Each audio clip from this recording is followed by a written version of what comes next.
le bigi mahu whanga te ngai whatap ko tau beuto tau whake atu mei whaleni. Ka tama ki whahoko atu ai polokalama i tangata ik pale mia o tonga ko whaiwhekau toke tā pōhiwa tuane toa. Tautali whiawhia koe hi polokalama koe ni ik pale mia. Kai tupe mua ke tuku ate ngā hi whamatala o mau inga ke tuku atu ke kakai koea o e whanua. Ka paupe mua te tā kamata ake tokanga ku whai e wheitu una pa mai pule anga ke tau tau fia i pe malu i pe tongani me whakoutua ko viti taha hiwa ha anea o mai ke whanua pe mafola ki he community pe maianga ko ia ai tau no fo malo. Malo vita po tape mo ia fia to maf tapo king tu po wono tamo kuina na spau tamo tama pinis kalauni tu po to au kalala mo fare ha mo yo tapo mo hoi ke whanua, tapu e kautaki lotu, mo a whakalunga tong. Tapu ke tangatai whanua, mo i whanua ko toa tonga, i tongani, mo murina whok, au mo mea mai ki e porokaramani.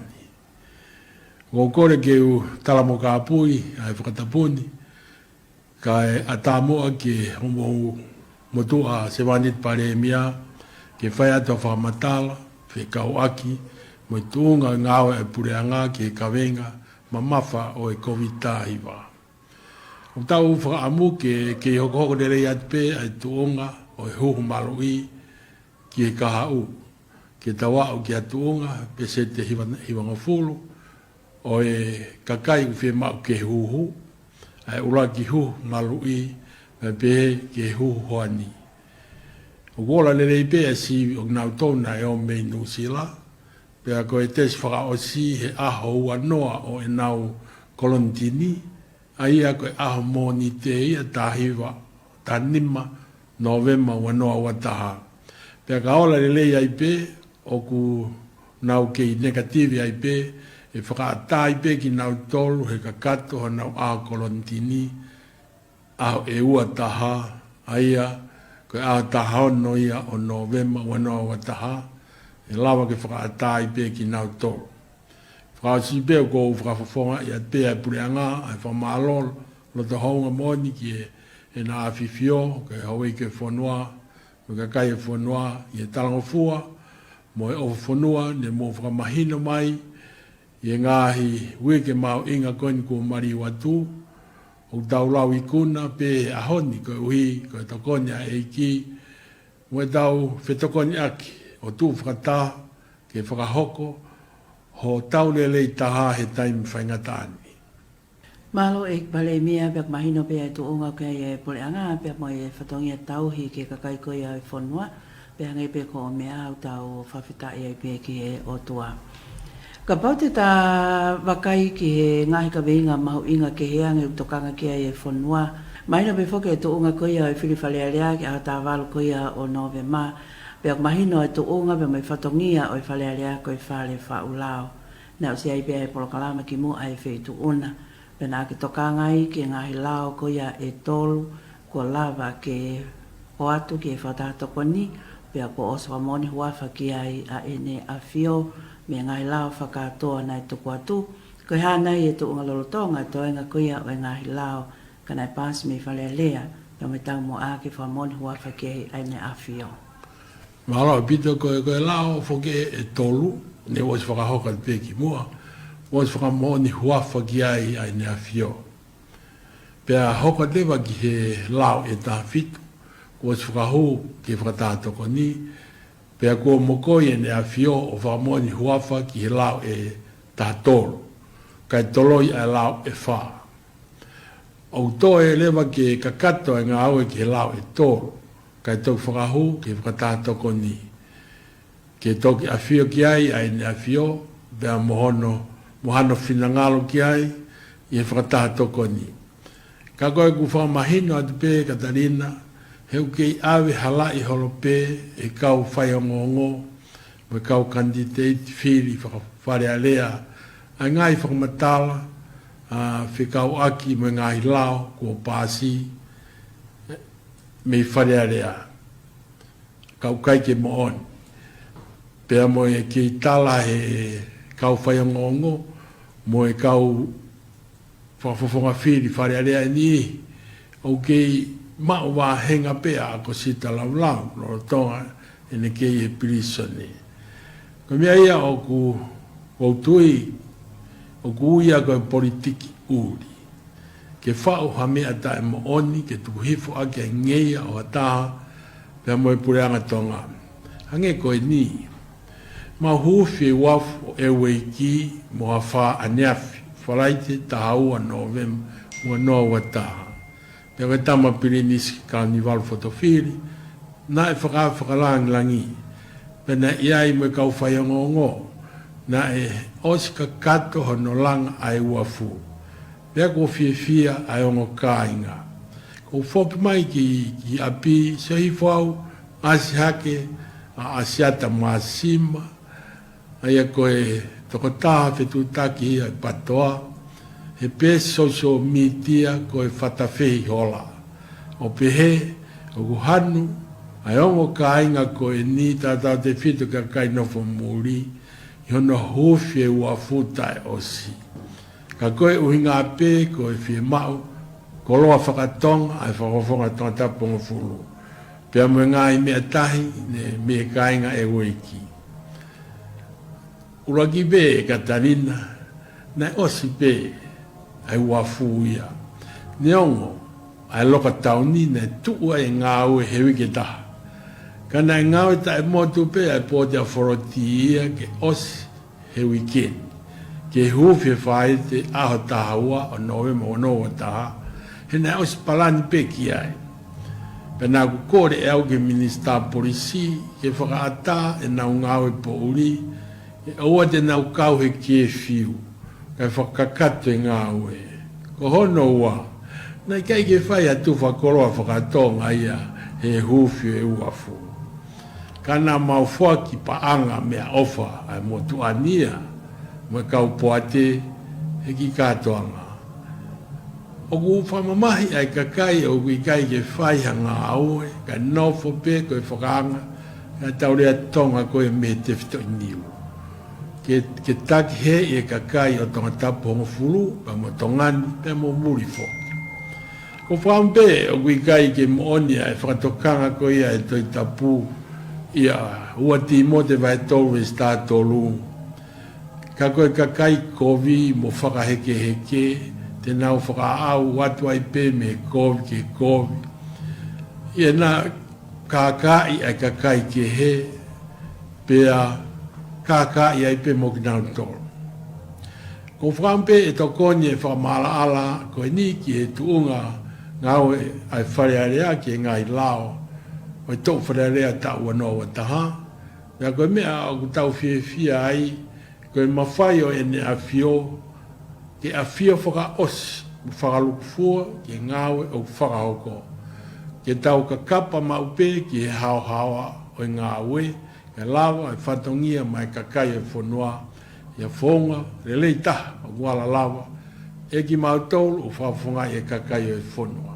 Mahalo pito e pale mia I ono omi o e whama ala ko ia pe au ko mahino ko e ngahi lao ko ta pe ko whahu atu ki e whatato ko ni mane a whio ko ne whamoni huafa ki ai pe ko e ngahi lao o ko toi ngā o ke whai a ngā ue ki ai ke tok lava ki whahu atu ki e whatato ko ni ke toki whai hano whamoni huafa ki ai ne a whio iha mokoi ki ai hono whinangalo. Ika ke ngata whakei ka e malo hono whamala ala ko mo oni au pito a ngai mea ke lahi e bema ngai tala noa ki kai ke mo oni no o hake I mitia wha sosiale e a ko e tau mo alahi pe ke ne wesia ha taha pe e omi me ngahi tukua ki e ko I kai ke mo oni ka ko mau inga pe a hono whamala ala. Ke he rotonga e tano ke ki e lao na e iai foki ai tohitangi me he konga o e kau loia ko i tongani whelawe I pa mo e tai whi maari ki hona whakotu o e tokotaha ko tawake a whiaki ke ne leo leo I e lakanga ko ia o e eiki tu I whamao lahi loro tonga ia o ko malolo whakatai mi pepe ko e livi ai tu I whamao lahi ko hana I to unga kua o ki ai toitangi ko ni na e ave malo. Mora vido Katarina, ko mea whoke tau uraku mana tu I Pea ilo e tā kotoa, koe toi tangi, koe to tonu whakonistu tone ia, ai ka kai e whanua. Koe tari, pe kai tari ha toi tangi, koe me aia ki mui, pea moe ngāhi ngā au e whai ki ai. Kako os whaki he konistu tone ia, ai to tonu ko ia, ke ka kai e whanua.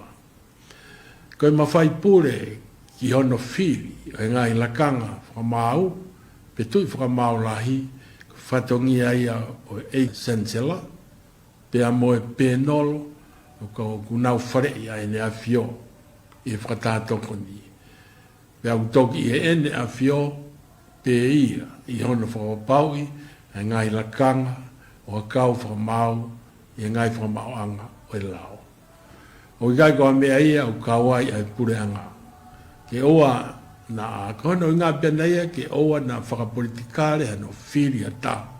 Ke ngā i lakanga ma mawha, ke whai tu tawa tā ina o e whonua. Kawai ai lakanga tui whakamaulai leo leo. Ko e tau whogeni ku lahi e ngā hitoitangi, whe kawaki mo ngā i kawenga ke. Pea koe le le ia, he ku mahino, e tokanga e kakai ke nau ngā hitotonu whakonistu toni. Kai he taim da tau, ke ngā aue, ke nau ngāwe aunga aki, a kai i kai ko a uhinga whakapolitikare, ani, ka uwhai ko uhinga mamawha, ke a whio, mua whangatuku e ne a whio, a ngai kawenga, o whai ki ai ai hoha a. I e uhinga lelei, mo whakapotopoto, e langahake e tau ngā aue, ke a tuonga u toi lelei ake. Kai ko a uhinga, ke toi mo veu ai e tau fua whatongia, mai le lei whakaluku fua e ka kai o e whonuani.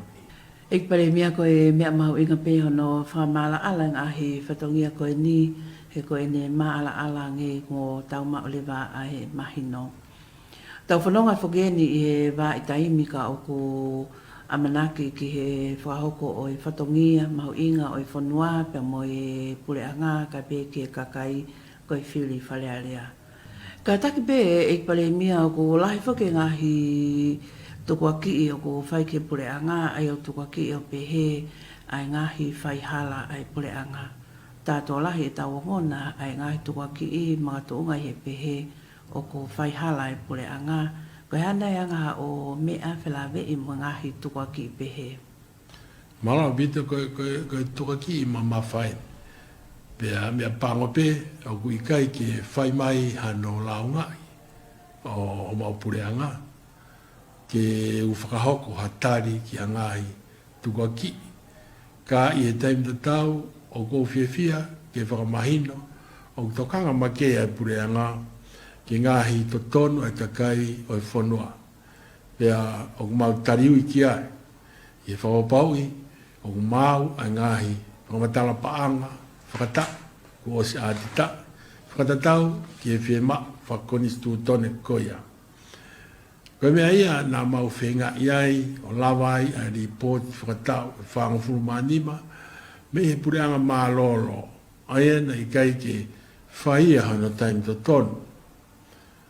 Iai e hoi minista ia ne osi e tau ia ni mate ki ai tō taha, ke ne whaia report whakatau e taha. Pea kapau o iai ha whai hala e pureanga koe ni, pe kawaki mo e lao e whanua, o to tonu ke eke e ngai mea koe ni ki he mawhai pure koe ompati meni. O lao ngai o atawataha, pe kawaki, me fua whatongia e pureanga. Pea ku ata ke ave e ne lao ngai ki ompati meni, ke whai, honau whatongia ke wakai, e lao ngā, whikawaki, mo atawa taha ngai whakapureanga, pe koha potunga awe ai pureanga. Pe ka pau koha tukua ki, koha ngāwe mama o mihe lao, pe a ko os mau ai lao, o patiset ki Anti-Corruption Commission, pe koe komisiona koea ke whakawhepaki, o e tai whai totonu. Ma neongo i kai ke kawa e pureanga he whiri, o mpati meni pe koe komision, ke whawhipaki, e tai whai totonu, ka kua mau e ngāi mawhai ma fai pure ia ki e launga pe tukua ki o e pure anga. Ka koe ngahi ho haa kotoa pe ka waki mo atu tuuni pe ko hangau e pure anga o tala ai hataha pe o kunau pe he o mama o mihe lao u os mau ai whakatutu ki ai e pure anga lorotonga.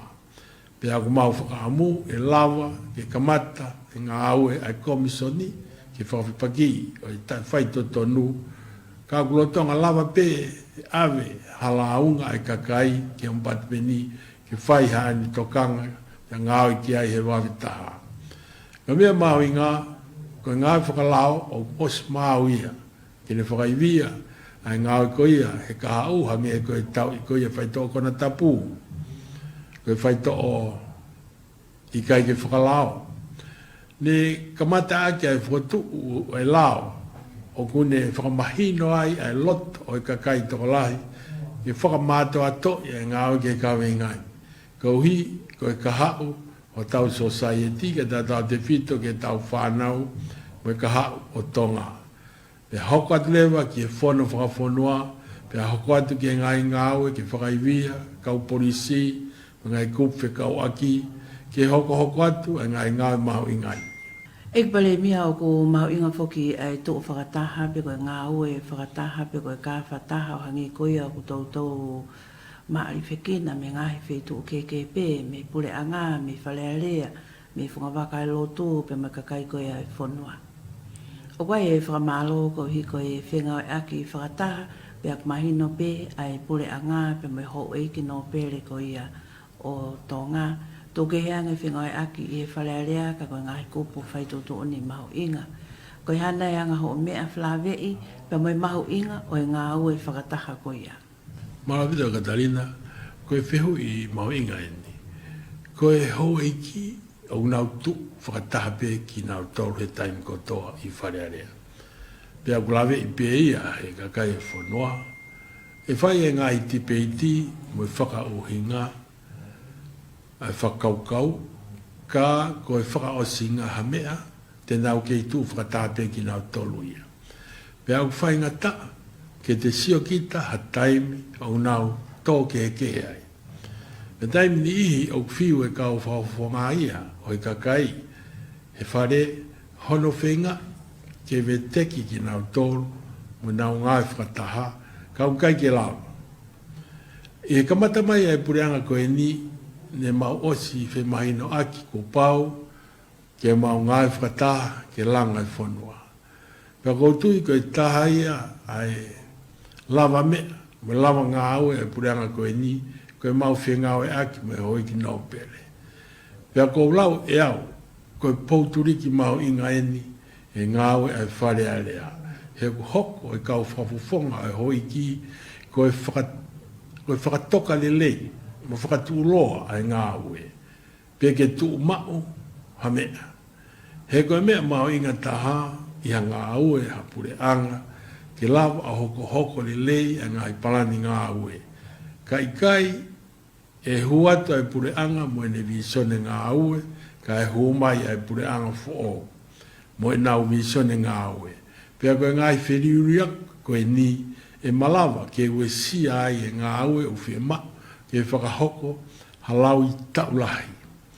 O kau e kawe ngania i e mea mau inga, o whaa ho haa ki ai, o tau ngahi hoa ngāwe mei muri, ke mahino o osi whakatau kei whiunga, ai ngai palani ngā ue, kai pehe, pe e tu uloa koa ai pure anga. Ke ne whakahoko e ngā ue he tau e tolu be whaa, ke lawa ke nau mau, ai loto lahi, ke whakapaanga mai, ai ngahi ngawe langa whanua, ne whai ki ai ai whe mahino aki.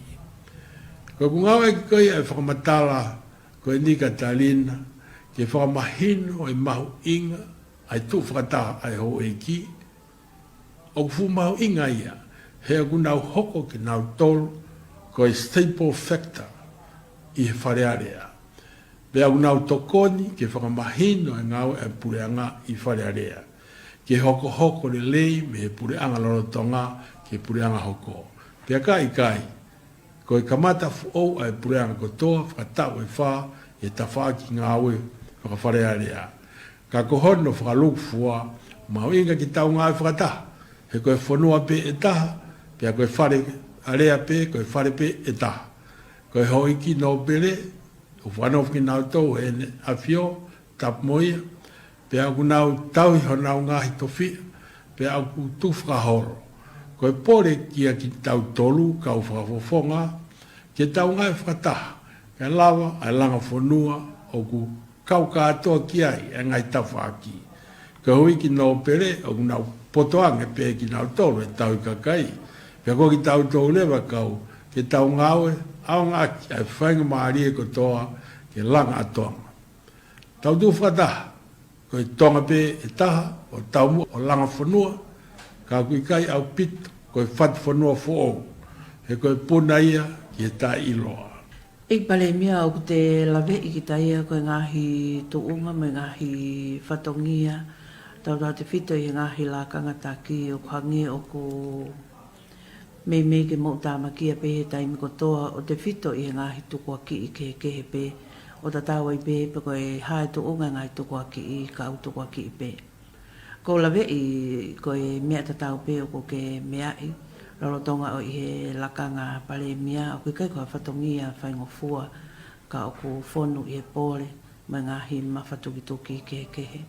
Ko wakai pe hangi koe ngahi tukua ki o ta tau pe, ta whaaki koia me he tu whaaki o ngongo mo whamatala, pe ta tau pe i to ngani mo tua pule anga. Ai ngahi mea ke kehe o hao me he kakai. Pale onga lahi ngahi tukua ki koia kau te eki ke o whanongo pe te o lawei. Ha o whakailo, ko i ngahe koe hala whanonga lahi o ta whanonga i pe, koe ngai whatontonu mo whai ke whamau anga ko hi koe ngahi tukua ki hala mga i mea pe. Neongo te eke o whanonga o kua ke hanga whakailo, ha taha ko ni whai ha tānoa loi pe tānoa tai whiunga, pe koe whainga whamatala kau kia te koe. E Katarina, koe lakanga pare e mia au moho pole, a moho hai ah, pe a moho tukua ki, e ka pao e ai haki mata mama i e whatongia ai pure anga o whakakotoa pe ia ai tukua ki ia ki e taki. Mahino pe ki ao ai ngai tukua ki i loi mo taki hala i ko whai e pātoa tapu mo ki nau toro i ngahi whonga ke ka o ko hokotoa pe ia ko hoku whakoroa. Me taime o mai ai ngai tukua ki ko e ni o ko lotu ma ki nau toro, o hake peki e ki. O ka ke puri, ia o ku iai pea e lao, e whanua, ke uhanga ki ai. Ka o kui kai mo ua o taimi, mo e pure anga koe ni, he whakawhikiki noa ia. Tala noa, mo tohi tuhifo. Pea mo ngahi lau, whakawhoi tui ke ke. O mau mo ua pe, ke ngā aue, ofa ki he kakai, e kokinau tau, na nau whiri mai mau tolu, e mau ngā aue o i kai, toi mālolo, ke lava e whatongia, pia ke lava le lei. O whatatau mo i mawhai, whainasia ki mautoro e otua. Kai ke hulai whake ngahi ka veinga koe ko whai ki ai e tokanga ka kapau te tau whoki mai e pare mia ki te teo whai koe e tongani, ki amana koe e whiri te tau whakaukahanga tonu pe ki he wāhenga koe o e whitu una, hangi koe ko tonga tapu hongo fulu, pea mahino pe ke te au ko la ve o mo to tolu ko koe pea mo e matapule to taha pe ke kaunanga e to taha pea fa tapai kina mai ko koe pea mo e matapule koe e taha ai kantiteiti ko ia me vahenga hongo fulu pe o ku hange o ku whatala noa ke ne whaka matala mai ko e whepakina ia a te vita koe pea mo kolai a te. Pe aku haoi mga itala noa pe neo ngai pe ka whaiwhange ku ke toi hoko at pe koe koe whawafonga tonga taponga fulu ka e kai pete ke toi hoko ko ia pete ke toi lawe i la kanga ko ia koe pale mia koe hanai ho wakai ke ngahi tala noa pehe O kou whakapapa lahi ki o ku kaunga kantiteiti e toko ua koe. Tātau te whito ki e taha o kau i e oe ki wharewha o kau halauta. Pea ko whiri e tō tā koe ni ke kau ki he pātoa. Pea po e nau ngāhi tau mua e ono o nau kei tui ki ai. o gai foki ko hawhi auhi ai whiri whare area ki a mawhai lahi pe ko a mawhai sisi. Ka koe whi auhi ki he uraki mawhai ko e te hoko, ko e whakafofonga o to wahenga whiri. Ai kau whakafofonga e hau e ki mo e kakai. O nau pore ke whai ho nau tuku i ngata, ki rere ta, mai wahenga o nau whakafofonga ai. Pea mo e whonua.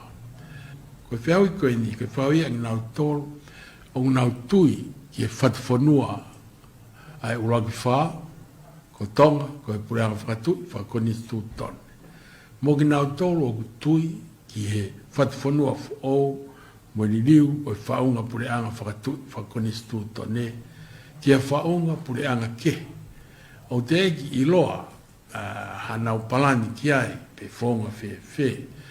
Pea kaitea ka kia te au, koe amanaki noa pe, mo e take halai o tau kakai, pea koe whenga, ki hapureanga te eki i loa. Pea ku hau kia te au, ai whamatala koe e toi ngā ue, kau apostolo, ki he au atu, a Paula ki Artemis, au tohi, he orita ngai lea koe, taha ngai orita, ngai lea koe ni. Moha o tua te eki i loa. Pea ne peheange ki he kau a te disi. O kuhaa kia te au, koe kakai ki moutou o ku huru atu, o moutau hi whahai ki he. Koe ngahi nau o e preanga whakatui, whakoni stu tone, o toki hoko, ai temo kare ti ia, koe mea ngā ue, ki hono tufa, o ngahi mawhai, ki kāpne ti, whakatātoko ni, wharearea, mo e whakamau anga. Pea au toki ho ata me iai ai ngai whaunga pure ko ia, ai pule lelei, ai vai tāu, tariui ke kakai, mo e totono ai tangata. Aia, ko ngai tewitoi tui, whakatoi tapu koto aia. Kua pau, ke whakalotui aki, ai ngāwe whakapolitikare, mo e takilelei, o ku te ngāo ea ki nau tolu, i e malo e lao, mo e whaunga whakapureanga, o e whonua. Ko e pureanga whakatui, whakoni stu tone. Ko e uhinga ia, o ko pore ai, ko e whiri ko e ni, ko e whoi whiri, ki e whoi tui pe e ua. Ko e whiri, ke e mawhai, pe ko e tau whiri, a kau whakafofonga, mo pureanga, ke nau hoko atu, ai langa whonua, e malu, o e pureanga whakoni stu tone. Ne whakatoka, ono maka tau whatunga mo tua i pōwono i tāwaru toru iwa.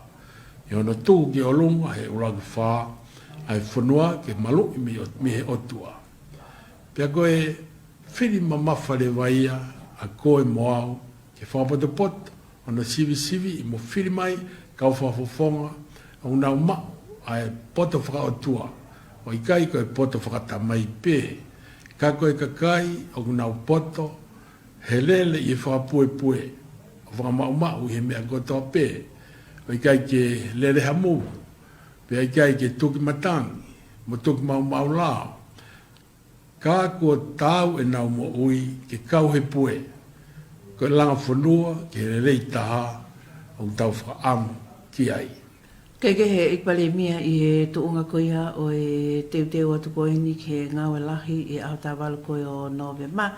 Pea ko whaai pē ai maari whekina o e ngahi whehu i pē koe nai ha kulupu. Ai pule anga maina pe whoki ai kulupu koia ai patoa.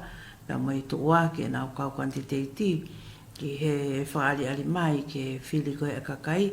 Whewhetunga koe kia e pule anga o waha tibi mo i anga koe ho mo ngahi kempeini koe ni o whakahoko atu. Koe pule anga rao tongata Katarina o mau tu whakataha. Mo ka whataha, mo whautaha.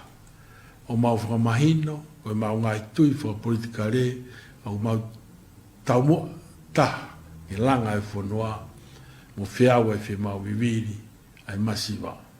Peneongo e malawa ke mau whaikeke, whakawhakaukau, ki ona whakahoko ha whatongia. Koe mau lawa o ngāwe whakataha, mo ho mau whaikeke he, i le whakapihetania Unity in Diversity, koe kresi ope ia e otua. O maulawa o wha utaha ai. O hange pe koia ne mo mamata ki ai e programa campaign e mo toani i tonga tapu honga fulu. Na e whakahoko ia i la paha. Au toi whewheka ange e mau takitaha vai ngai a hono tuu ngā. Me mau ngā whakataha o tau mua ki e langa whanua. O mau e mau sia te wholau ki e tau whiri whare area koe ni, koe kihere lei taha ai loto o kune mo unga aki ai mate mātonga. Au mau tuu tawa taina ki e mau whakahoka kat ai ngai whi mao o taramai e mau ngai wāhenga ki aki mau tolo. Pea mau kāwhataha e langa whanua whakalalaka mātonga.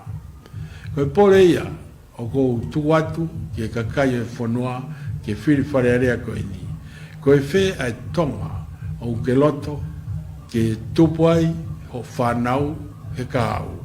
Mo e whanau e tau whanau. Ko atonga au mo vete vete, ko atonga au whenga ke tau mawhai, mo whi motu motuhi, be whakakulu kulupu, ko atonga whonu he tukua ki loi, mo e lea tai tau, mo si aki ho tau kawei koula, mo re mama.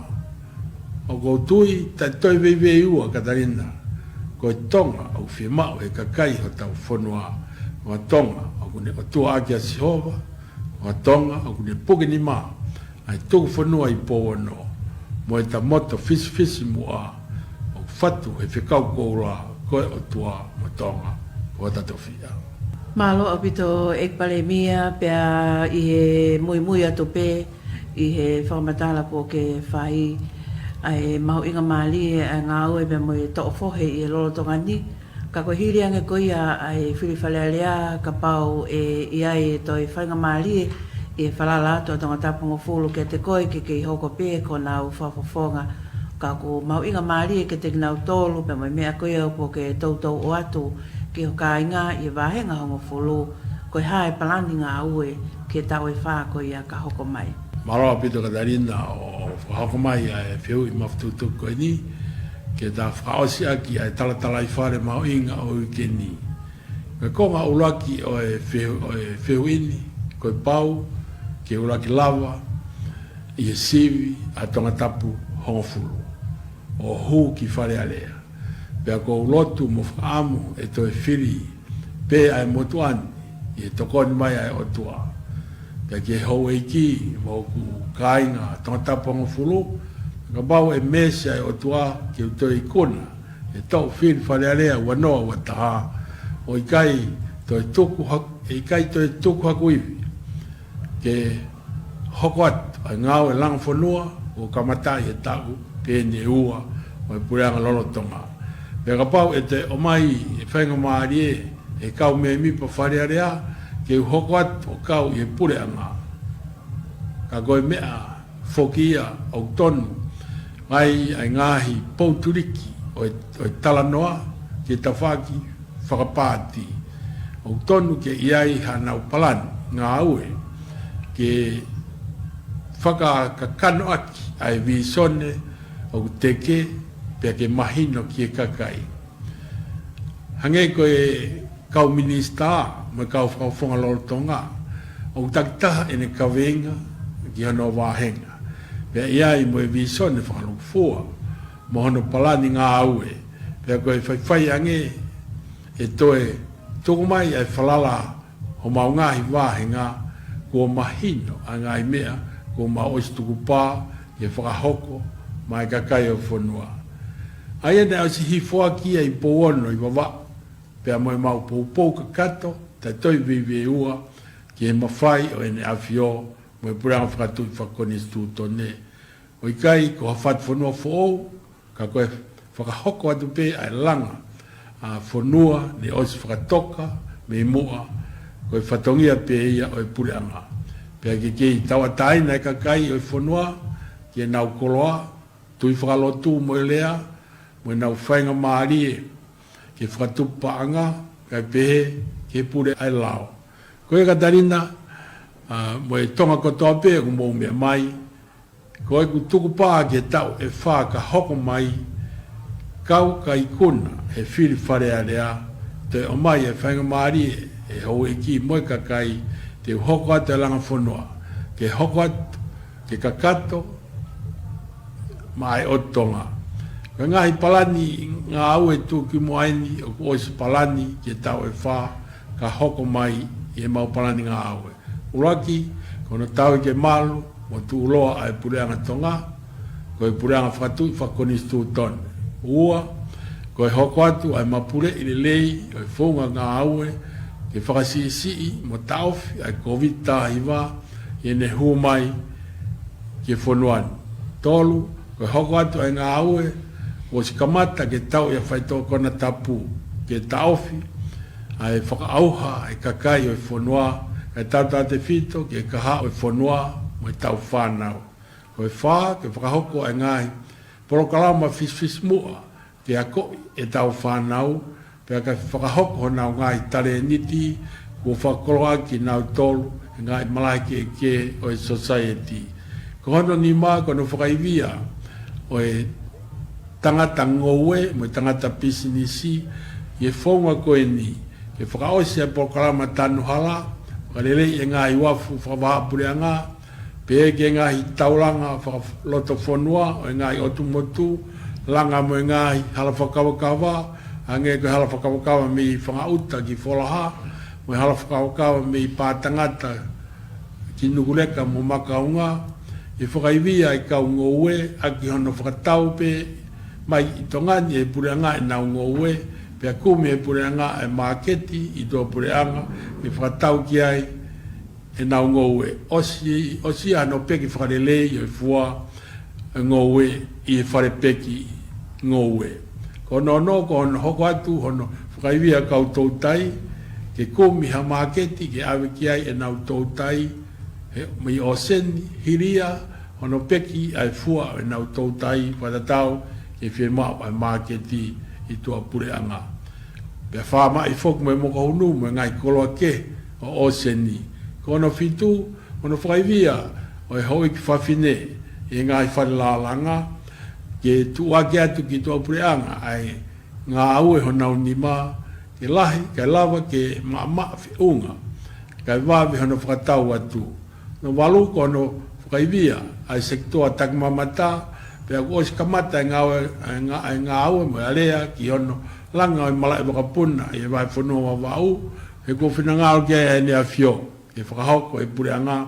ai ngai mahinga koe ni e lava ke tau whakalakalaka ai sektoa takmamata he koe sektoa ia ne kau he wesia lai tae COVID iwa ono iwa koe uhila ke toi maamaange i e tau ngawe aki ke toi lahiange ai ngā hiwi whakaina tula ke holoki e tau whakawhalala ki he lolo ti solo kai whakauhila aki e tau ngāhi whie mau he kuikai ke tau pure ia hiki mau inga o e lolo ono hofulu koe toka ngai kina makehe o e ngāhi pouturiki whakatupu paanga o e tau ekonomika i he ngāwe whi whakatau aki momuri ke whengai ke tau ngāhi ai koloa o kulahiange whakalotu whanua pia mo e ngāwe e koloa ke whakatau atu ki tō pureanga ke tō e lahiange ono tātaha whakamalohia ai mau inga e tau paanga lorotonga i he lahiange e tau koloa e huatu kai pehe ai lawa ke tau ngahi ai ngai koloa whakalotu whanua ke tauhi ai ngai whiema whakaaho ai kakai e whanua ono tahawa osi whakahoko e ngahi whakawai ma whakanau e ngahi langa whanua mau ingani pea koe tau mua ia mo e palani ngā au e tau e whakahoko mai ke whakakato ono whakaivia ai ngai sektoa mo e ngahi mau inga ngai sektoa mo e ngai ngāwe mau inga ko toki lawe ki ai he koe toki iau tonu ia ai ni riu whakapolitika re ki he loto whare whamiri ko toa i e whanuanu. O tau ia kuonga o kua whakakuihi mo whakapurupuru ki tau tolu e ngai pore auha o e mo ui. Ko whakatau ange tau kalanga whakataha pia mo Patimosi sisu ala ofa mai o whakaa ki mautoro. O tau ri aki a ngahi pulu o falala ke pota whakata mai, ka tau tui ai pulu mana fo o koe whakamoi e tui ki a Sisu Klaisi. Ka pehe e toki lawa lewa e tau lea whiri wharea lea ki wanoa ua taha, ki hele lei taha, a ki haloto o unga aki ai mate mātonga. Mahalo pito ek palemia pe ke ngai kavinga koe ni ko whai ono whama ala ko e whaosi pe ka pau te aha mea au ke toi whia mea ki ai moha ka veinga na te eki ke whai a lawe ki ai. O whamalo lai atu e mau e whanga maari e koe ni Katarina, ma neongo ni ki loa e ta tala noa, ka koe atu ngai e lahi e ngai kavinga, ngā ua he tau e ua, o tau situa mi ai, pia kou tui koe ta programa tala i whare whaka o CN i mua, pia whakahauka e tau whiri whare area. Ka koe whakakoloa Katarina, o kou whie puke a e whainga maari e koe ni, ke u kore whakamore mori ai, ki e nea whio, pia ki he hau eike e whonoa, mea moe kakai, whakalufua. Pauna iai ha tō whatongia au mo tua se wānit pare mia, mo pure a ngā, ne kai ke hoa mo whakaukau, mo ka ataki whakamore iange ki mau tōru. Ka kau mau tūku i ngata, ne tuku atu, pā ki mau tōru. Ne kai tūku haivi, perelei, e tāu koe e ua, ne mau whai whatongia ai mai kakai e whonua. Koe tau e ua e ni whonu e ngai whiri, me ngai pore keke. Ka koe hape mea ne mau lawa, au ke kai ko ki mau tolu ia, ka koe e kipe. E koe e kipe e lawa anga, mo i kuna anga, o langa whanua a pure anga. O go manatua mawahe, i e mō meniti koe ni, ai ngāwe lahi, me mate aki whanua, ai kau laine mua, pe frontliners, i hono tau i a maha ki whaka aua COVID tahi wa. E tau manatua pe mua ki nau tolu, he tau lotu, o ki nau tolu ko nau tuku pā. E laine mua he tau i a maha ki whaka ahuani. Pea ka more ai e nau mo ui, ko nau tuku pā, ka katu, ki o nau whatongia. Ko whainga lau maari e o tau whie mao, ki e pore whatongia, e wharearea o tonga. Watawange tau mao ha whiri wharearea, au whonu merino. Fia mo kresi ia e tokot mai ai eiki. O kou tu au whātu e tonga no kotoa. Malo. Whamalo atu tangata ikpale mia he kakato e proklama koe ni, peange koe mea ko ke mea ki ai, koe whaosi ngaini i e ngai proklama tau talai whale, ka oku tuku atu ta tau pe i e leti o pe ke television ni, toke ange ai maunga tala Facebook i media whaososiale, ka kumahina mei henia e whatongia mau inga, peneongo ai whemoikina e wheitu una, ka uki kai ko ha whemoikina ia au tuku taimi, kai whaaki a whainga maali e ki ono wha maala ala, o e ngahi ka veinga lahi ke kakai e whanua, o tuku atu i e ngahi maunga tala mo e ongo ongo mo e whangamatala, ke he pe ke tau inasta tau i e mahino, mo e ngahi ngau e lava mea ko ia e pureanga. O atai pēa e tāra manu ki e wheitu una ka mai kabineti, pēa moi teu o e whatongia, pēa moi pole. Ke toi whai whatongia pēa ma atonga, pēa moi kakai. Ma ai hau e whanua e na awhiwhio, ka ma ai hou e ki, moi pule a ngā whalo kufua, pēa wai o tua e mea hono kotoa pē, ka ku ate e whakamalo. Pēa ko e kakato ia o e prokalama, mo e tangata ekpale mea ko ia o tonga, ko whai whekau to ke tāpō hiwa te ene toa. Whamalo ato mo mea mai, ka mo mea.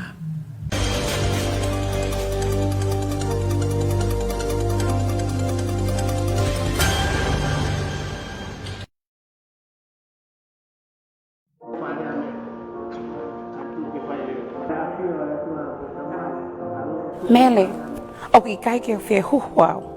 O ki kai ke hanga o iro pe koe hai mea o e huhu aki au, koe hai whai to'o. Aue, fie poto. Pe ngā hene kau palo fesa, moi kakai poto mamani. He ikai, pe he ikai te huhu au. Ei, tu koe fie poto. Tau polo foi a kau kotoa pe, tau iro fefe, ngai lima nai alai. Kapau kuha o lunga, kuha lalo. Pe fie poto. Tu si poto, vale fie poto. O mai me motu mama o. Ia we! Kai ngā tonga, Ka pau o ku ke ofa iho whamiri. Ka pau o ku ke ofa iho whonua. Ka pau o ku ke ofa ia te koe. Huhu malu I lewa, COVID tahahiwa.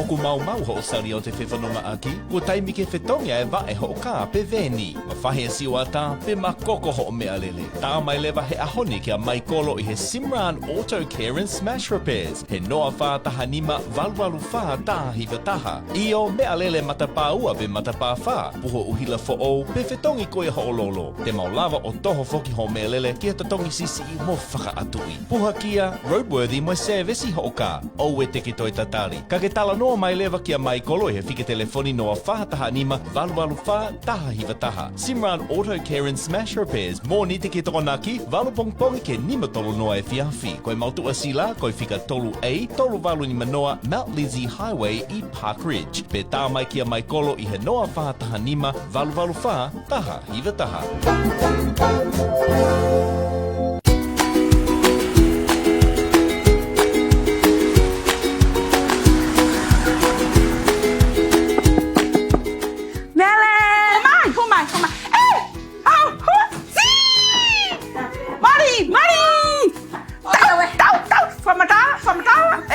Ka fo fa hen mele no alo ma no pa ko ara tu ki ai te ai mo va ai ai Siva Capital ko Siva Store ma o ngahi vesa ma ka ho house ka fo ka e ma o me se online mele ma me fare con na ar ko ki ai ma ko no he vai pena te va ko Siva Store he vai ngo fua te tala pe o ta pe tai mini I kai ko fare ia ko o wola yes wonderful! Lau pe ke tahanga o tape online I patalele wa piki. Ai foi hau koe?